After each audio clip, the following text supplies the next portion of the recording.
सिणनेर दुर्ग में जन्मा था, माँ जीजा की कोख से नाम शिवा रखा था माँ ने उसका बड़ा शौक से। सत्य और साधना पर चलना माँ ने उसे सिखाया था, धर्म मात्र ही धर्म होता है माँ ने उसे बतलाया था, धर्म मात्र ही धर्म होता है माँ ने उसे बतलाया था।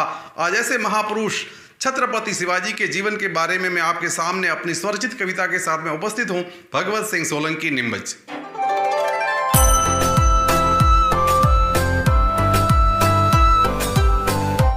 कहते हैं कि पूत के पग जो है पालने में दिख जाते हैं, और इसी प्रकार से शिवाजी के बचपन के विषय में अगर बात करें, बचपन में खेला करता था जो तीर तलवार और बाणों से, नित नए संकल्प लिए वो खेला करता भालों से। उसका हुनर देख देख जीजाबाई हर्षाई थी और उसे सनातन हित में लड़ने की कस्में खाई थी, और उसने सनातन हित में लड़ने की कस्में खाई थी। शिवाजी बचपन से ही बड़े जुझारू और साहसी प्रवृत्ति के थे।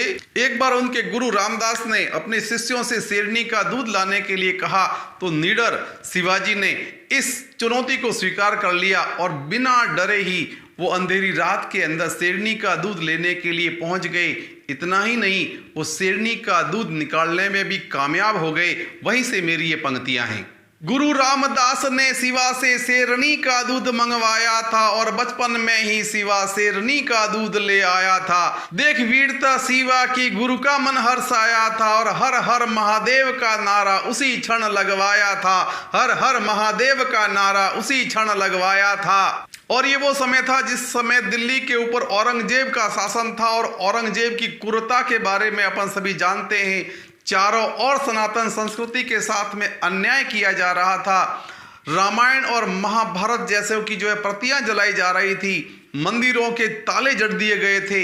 ऐसी परिस्थिति के अंदर शिवाजी जो है बागडोर संभालते हैं। तो देखिए अगली पंक्तियां। माँ का आशीर्वाद लिए बागडोर संभाली थी, वीर शिवा के सामने तब मुसीबत भारी थी। अदने से दिन बीते थे कि सुल्तान से अनबन हो गई, संधि का प्रस्ताव के नाम पर अफजल ने थी चाल चली। वामनी देह के अफजल को शिवा ने था तब ढेर किया और हर हर महादेव कह करके उसका सीना चीर दिया, हर हर महादेव कह करके उसका सीना चीर दिया। शिवाजी ने जब बागडोर संभाली उस समय में हिंदू संस्कृति के अंदर इतना भय व्याप्त था कि ऐसी स्थिति के अंदर उनको एक संगठन तैयार करना यह भी शिवाजी के लिए एक बहुत बड़ी चुनौती थी। और उस समय के उन्होंने किस प्रकार से अपने संगठन को तैयार किया, लीजिए इन पंक्तियों में। साहसी चीतों की फौज बना शिवा ने था संकल्प लिया, छापा मार पद्धति से युद्ध कौशल को हाथ दिया। नौसेना की रचना करके एक नया इतिहास रचा, महाराष्ट्र में मराठों का तब डंका बजने लगा, महाराष्ट्र में मराठों का तब डंका बजने लगा। शिवा के परचम के पर्चे अब दिल्ली तक जा पहुंचे, औरंगजेब के बक्स स्थल पर यह जयकारे भारी थे। उसी समय के अंदर दक्षिण भारत को विजय करने के बाद में शाइस्ता खान अभी अभी दिल्ली लौटा था।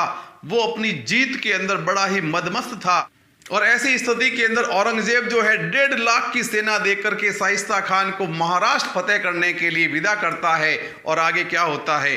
दक्षिण विजय से शाइस्ता खान अभी अभी तो लौटा था, विजयश्री के आलम में वह हाथी सा मदमाया था। 1.5 लाख की सेना लेकर शाइस्ता को भेज दिया और युद्ध भूमि में 4 उंगलियां कटवा के भाग गया, और युद्ध भूमि में 4 उंगलियां कटवा कर भाग गया। 300 मराठे अब 1.5 लाख पर भारी थे, और शिवा के जयकारे अभी बजने बाकी थे, और शिवा के जयकारे अभी बजने बाकी थे। अब मराठे कूद चुके थे अरिदल को मार भगाने को, शिवा के संग युद्ध भूमि में मार काट मचाने को। औरंग की सेना भाग गई, मराठा शक्ति जाग गई, वीर शिवा के जीते जी दिल्ली से ना फिर ना आई, वीर शिवा के जीते जी दिल्ली से ना फिर ना आई। और अंत में मैं ये 2 पंक्तियों के साथ में अपनी कविता को समाप्त करना चाहूंगा। परिणाम से सदा प्रयास भारी होता है, परिणाम से सदा प्रयास भारी होता है, इति नहीं इतिहास बड़ा होता है, इति नहीं इतिहास बड़ा होता है। जय राणा प्रताप की, जय शिवा सरदार की, जय हिंद।